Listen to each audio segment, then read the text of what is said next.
Chapter 1. The Day the World Went Away. June 27th, 2012, Carlsbad, New Mexico. I stood at the entrance of the cave, staring into its gloomy depths. The stalactites reminded me of the homeless people I occasionally ran across in downtown Roswell, flashing me crooked smiles that would send the best dentist in the world running for cover. There were no rusted coffee cups or requests for spare change around here, though. The only begging being done here was me begging the cave to cough up its secrets.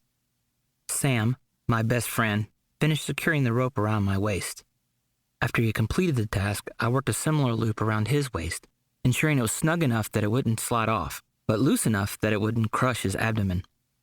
"Come on, Nathan, hurry up," he grumbled. "All right, man, hold your horses," I responded, completing my mental checklist. I examined the stability of the rope for the 100th time, highlighting my anal retentiveness. Most kids my age preferred doing things like playing Minecraft, sneaking into the mall cinema, or hanging out at the Carlsbad Mall. Sam and I preferred exploring the unknown, and this cave provided enough adventure to last us the school year. The kids at Carlsbad High School treated us like pariahs because we preferred outdoor adventuring over creeper smashing. Sadly, this was our last chance to explore the cave before the summer break. I had qualified for advanced science classes provided by the high school, which would absorb most of my time this summer. Sam had been upset about it ever since I broke the news and seemed to brood nonstop. Sometimes he could be such a downer. "I'm going to head in now," I called. "Make sure to hold on tight." He clutched the rope tightly and scowled before throwing me a curt nod. I smiled despite his crankiness and descended the stony outcropping. "I hope this hammer works on that wall," I said, and grabbed my rock hammer. "If it doesn't, this will be another short trip," he grumbled. During our previous trip to the cave, I discovered a collapse, which normally would signal the end of our little exploration. Despite my protests, Sam nagged me to investigate further, and I had been surprised to discover air wafting in from several cracks in the wall. With renewed persistence, I eventually discovered what appeared to be some sort of path leading further into the cave. With the new discovery, I had been more determined than ever to break through the barrier and see what lay beyond. Images of fame, glory, and treasure, gold, diamonds, or perhaps even buried cash, floated in my head.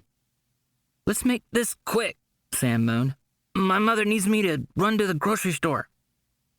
I rolled my eyes at him and grabbed the flashlight before sliding the hammer in a belt loop. I flipped on the flashlight and turned to Sam. "All right, I'm going in." Heavy rains in the area eroded the entrance during the past week, so I found the descent into the cave more difficult due to the smooth surface. Sam held the rope tight and I slid on my rear all the way to the side of the collapse. As soon as I reached the wall, I jammed the flashlight into a nearby crevice. The light played over the wall and fell in a hole, which, as soon as I saw it, made me realize that I would no longer need the hammer. A 10-foot-high opening had been bored in the rock wall. The hole was approximately 10 feet high and about 4 feet wide, but its edges were smooth, like they had been eroded by centuries of running water. "What in the world?" I whispered. I pulled the flashlight from the crevice and created more slack in the rope. Moving through the opening cautiously, I continued another 10 feet before coming upon a faint light illuminating the path ahead. The path curved in the distance, which concealed the source of the light.